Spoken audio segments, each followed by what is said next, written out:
प्रभुमीशमनीशेषगुणं गुणहीनमहीश गणाभरणं रणनिर्जितदुर्जय दैत्यपुरं प्रणमामि शिवं शिवकल्पतरुं गिरिराजसुतान्वित वामतनुं तनुनिन्दितराजतभूमिधरं विधिविष्णुशिरस्थित पादयुगं प्रणमामि शिवं शिवकल्पतरुं ससलाञ्छन रञ्जितसन्नुकुटं कटिलम्बितसुन्दरकृत्तिपटं सुरशैवलिनी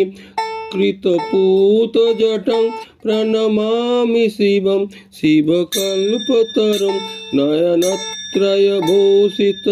चारुमुखं मुखपद्मविनिन्दित कोटिविधुं विदुखण्डविमण्डित भालतटं प्रणमामि शिवं शिवकल्पतरुं वृषराजनिकेतन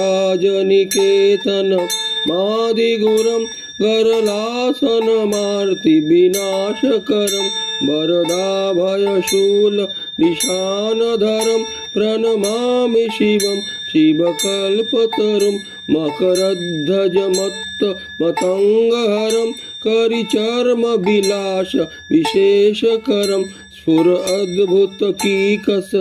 माल्लधरं प्रणमामि शिवं शिवकल्पतरुं जगदुद्भवपालन नाशकरं करुणेश गुणत्रय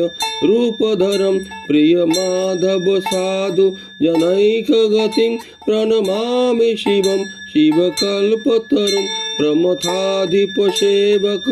रञ्जनकं मुनियोगी मनोम्बुज षट्पदकं भजतखिलदुःख समृद्धिहरं प्रणमामि शिवं शिवकल्पतरुम्।